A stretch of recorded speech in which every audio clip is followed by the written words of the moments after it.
This is the RamanaMaharshi Satsang. I'm reviewing and commenting on the Ashtavakra Gita. Listen, reflect, and deeply meditate. Know yourself. Oh, I'm Richard Clarke. Welcome. I'm not a guru or a teacher.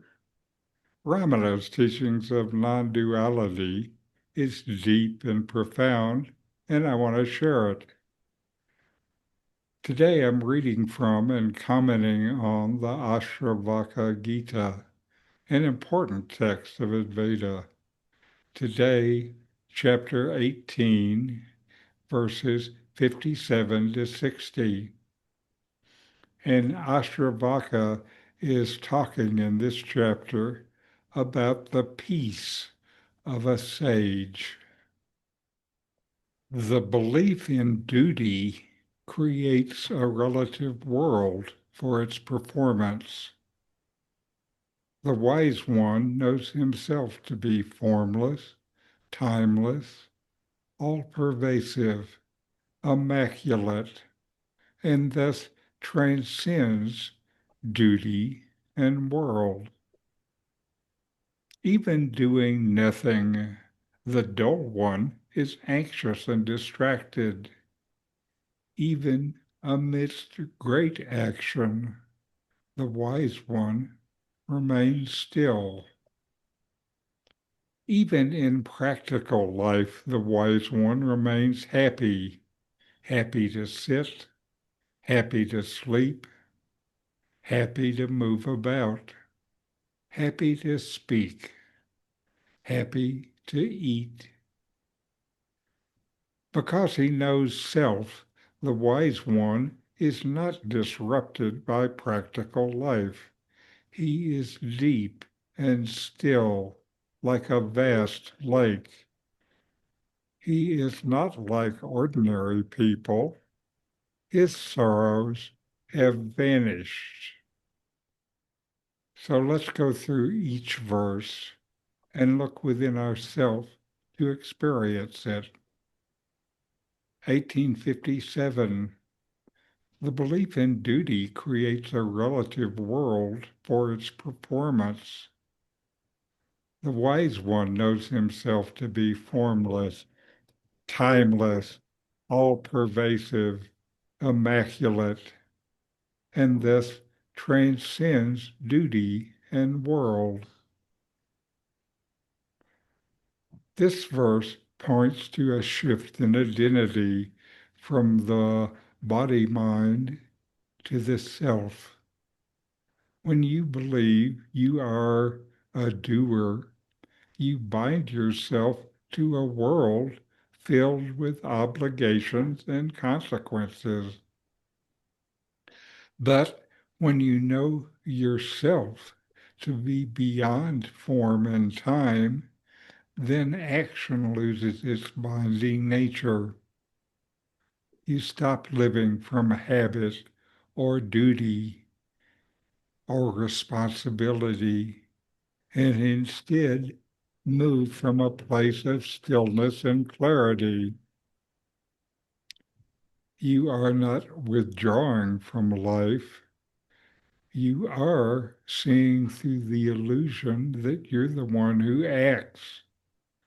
The wise one is not indifferent, but free.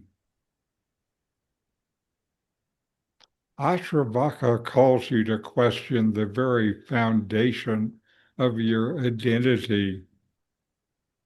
Are you the one who performs duties and has responsibilities?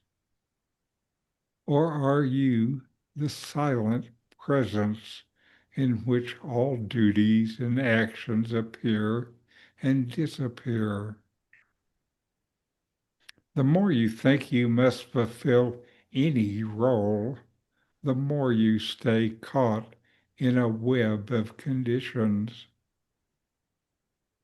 But when you recognize yourself beyond time, beyond limits, not bound by any particular form, you're no longer caught by obligation.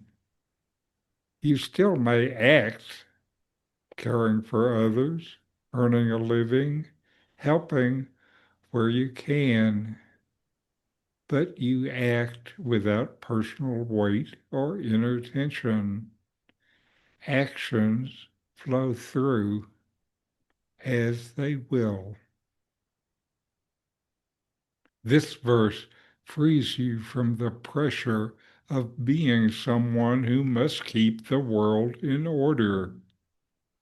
Instead, you live from a deeper place that doesn't need anything else, nothing to be added or removed. 1858. Even doing nothing, the adult one is anxious and distracted. Even amidst great action, the wise one remains still. Stillness doesn't depend on what you're doing. It depends on how you know and can rest in yourself. When the mind is restless or unfocused, even rest isn't satisfying. But the wise one has discovered an inner stillness that doesn't waver with activity. Whether sitting, moving, resting, or working, there is a natural quiet that stays untouched. You may act, speak, and decide, but within you remain steady and clear. This isn't about effort or control. It's the effortless stillness that shines when you're no longer clinging to thought. This verse points you towards a stillness that doesn't depend on rest and a peace that doesn't depend on quiet surroundings. You may notice how even in a moment of silence, your mind can race, your heart can stir. That's not stillness. But once you know the self, what you really are, you don't need the outer world to slow down in order to feel peace. Your peace is not about escaping activities or by silence in the forest. It's about resting as what doesn't move, even when everything else does. The wise one's stillness is not a place he enters, it's what he is. It's not an activity. It is your very being. Ashtavakra shows you this is possible for you too. You can begin to sense it right now as the background of all your experience. 1859. Even in practical life, the wise one remains happy, happy to sit, happy to sleep, happy to move about, happy to speak, happy to eat. This verse describes a person who is no longer seeking happiness in circumstances, because the wise one knows the self. Even the simplest acts are filled with contentment. The sense of lack has disappeared, and life is no longer divided into good and bad moments. There's no longer a need to improve, fix, or control situations. Sitting, walking, silence, or speech. All these are expressions of the same inner peace. This doesn't come from positive thinking, but from resting in what you are without effort or strain. Ashtavakra describes a natural happiness, not the kind that depends on something good happening, but the kind that shines when you stop searching outside of yourself. The wise one is content with whatever arises, not because they've trained themselves to be polite or cheerful, but because the itch to be elsewhere is gone. When you know yourself, there's no need to resist or to crave experience. Happiness becomes ordinary, steady, and available in every moment because it's not tied to pleasure or avoidance. It's the happiness that flows from being. This verse reminds you that joy is already here, quietly waiting beneath your preferences. The invitation is not to change your life, but to stop looking outside yourself for peace. 1860. Because he knows self, the wise one is not disrupted by practical life. He is deep and still, like a vast lake. He is not like ordinary people. His sorrows have vanished. Ashtavakra compares the stillness of the self to a deep, undisturbed lake, not as a metaphor to admire, but as a reflection of your true nature. When you know yourself, life doesn't rattle you. Thoughts may rise like ripples, but they don't disturb the depths. Sorrow disappears, not because nothing painful ever happens, but because the identification with what happens has ended. There is no longer a sense that you are broken or missing something. You rest as the whole, complete as you are. This verse points to the transformation that happens when you stop identifying with the passing contents of life, roles, emotions, events, and begin resting in the unchanging awareness in which they all rise and fall.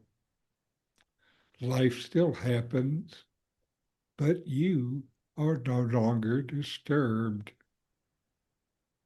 Like a lake that holds storms on its surfaces while its depths stay calm. You begin to live from stillness rather than reaction. The lake, not the waves. Sorrows may come, but they don't stick. You don't push them away. You simply don't confuse them with who you are.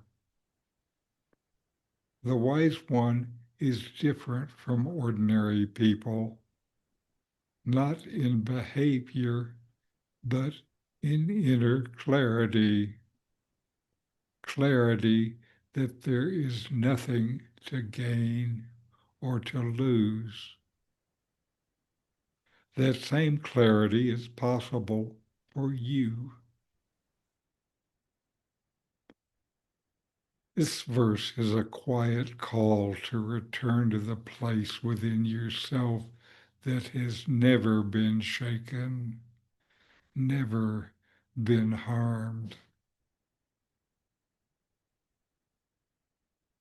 You've been shown in these verses that your true nature is silent, untouched, and steady, even while the body and mind are active. These verses gently point you back to the deep peace that's always present when you stop identifying with doing and remember yourself. So now we have a Satsang video, Steady Knowledge of Yourself, from Nome.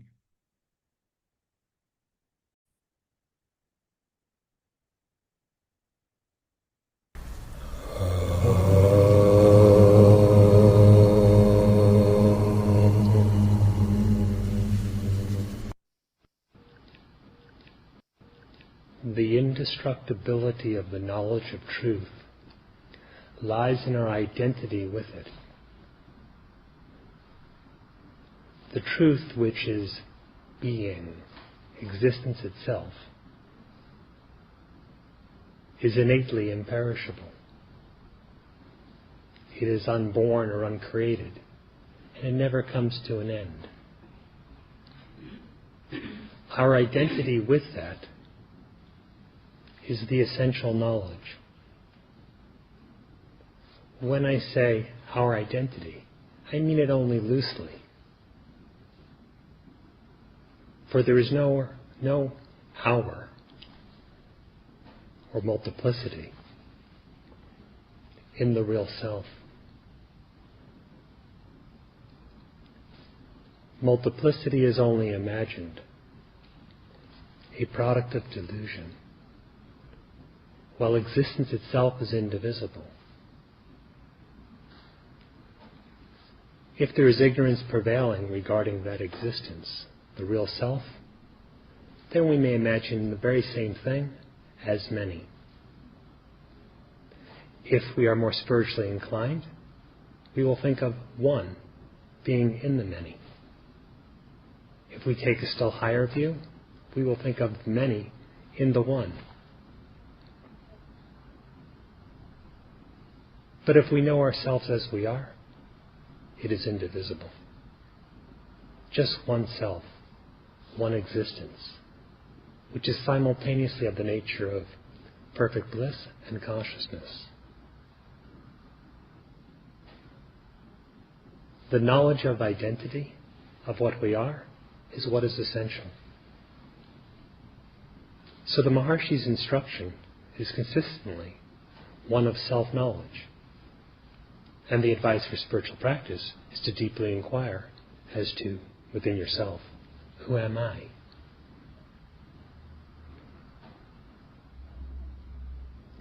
If we misidentify or become attached to that which is perishing, that which is mutable, then the steadiness of knowledge of the self or self-realization will seem elusive. We will connect that which is innate with some bodily state or some mental state.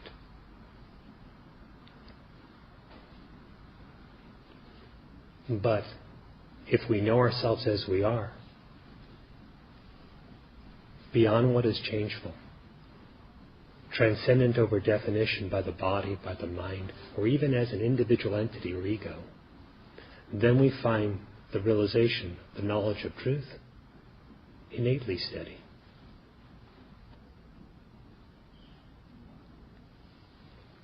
Knowledge of the truth, therefore, or of the Absolute, is really knowledge of yourself.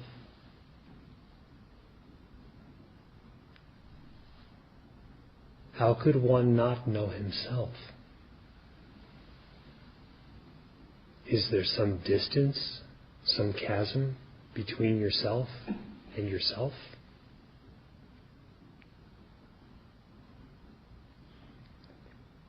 Sri Bhagavan says, are there two selves, one to know another?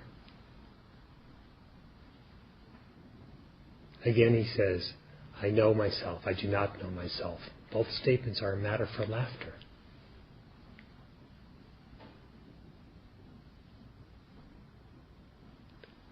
If there is the conception, yet I don't see myself. I listen to this, but I don't know myself as I am. I don't know myself as that. Inquire as to what is the nature of this I who does not know.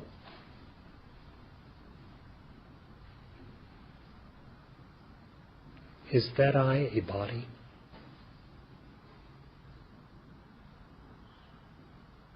Is the I thoughts?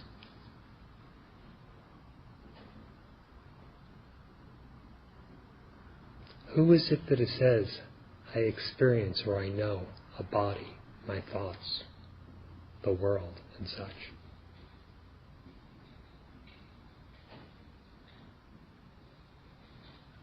If you go on inquiring like this deeply within yourself,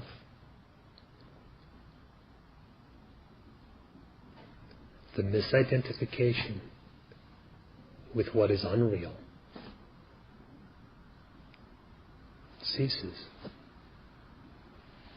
Even individuality itself, the notion, I am some kind of ego, some kind of entity, to which all the other definitions are appended. Even that, being unreal, vanishes. What remains is perpetual existence, which is unborn and which does not have an end. That is what you are. The silent abidance in your true nature is the entire teaching.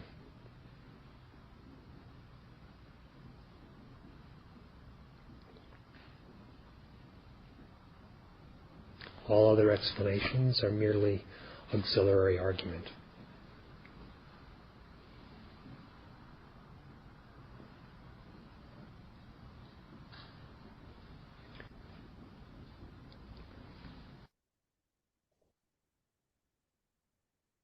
All right. So now we will take a few minutes and inquire within ourselves. You exist. Notice that you exist, and you know that you exist.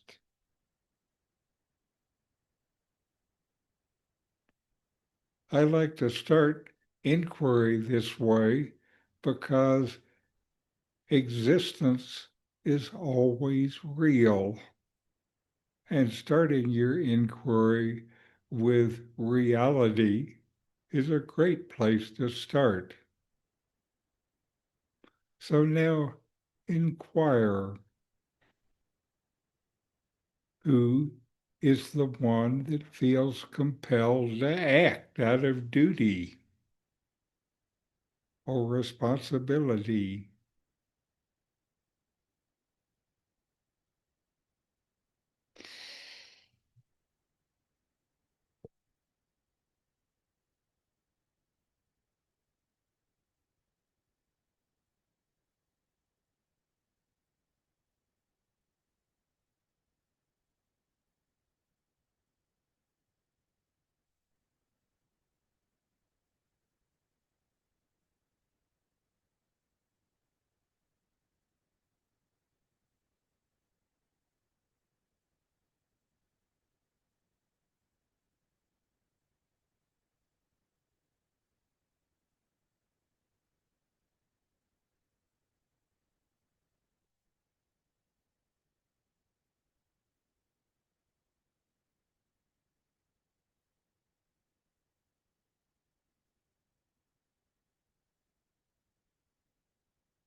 What in me remains still, even while the body and mind are active?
What if happiness isn't in the activity, but in the awareness that sees it all?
What is the deep stillness that doesn't change even when emotions come and go?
Who do I take myself to be?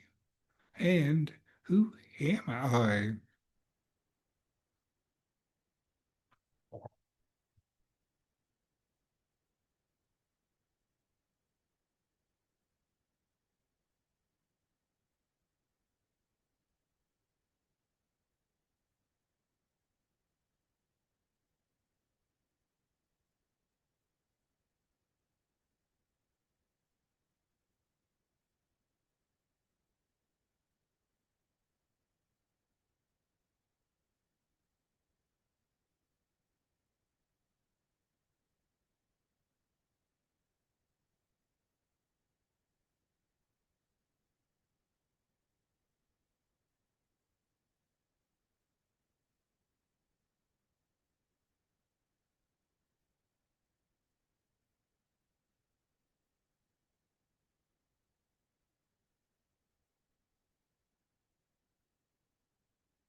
What am I? What is the nature of my existence? What is real and what is not real?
All right.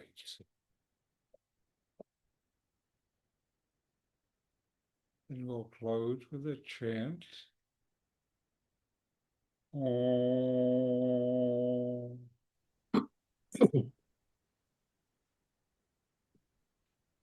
Shanti, Shanti, Shanti.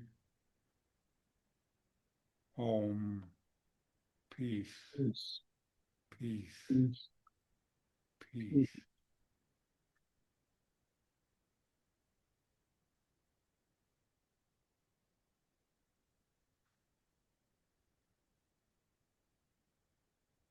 Thank you. Thank you, Richard. Thank you all. You're certainly welcome.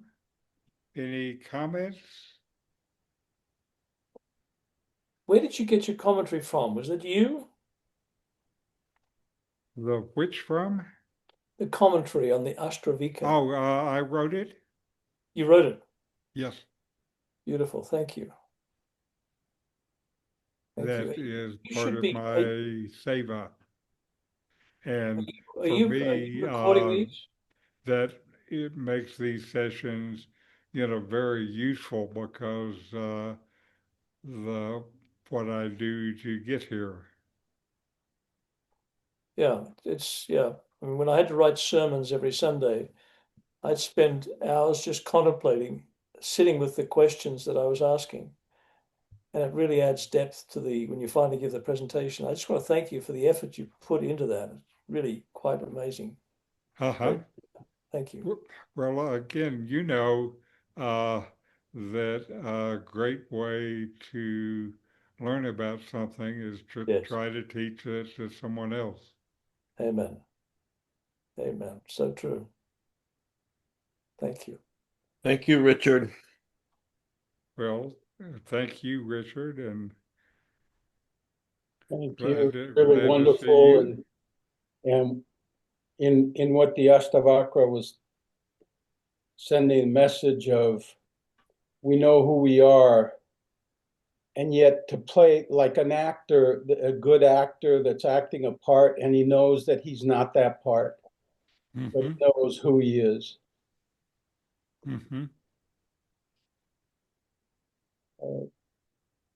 Wonderful, wonderful to be together and Yes, it is. Yes, share it all is. this. And thank you Richard, for inviting your friends. Oh, it's such a blessing to be all of us together. Yes, Yes. Appreciate it so much. Namaste. See you next Namaste. week. Okay. Thank you. Thank you. Blessings all.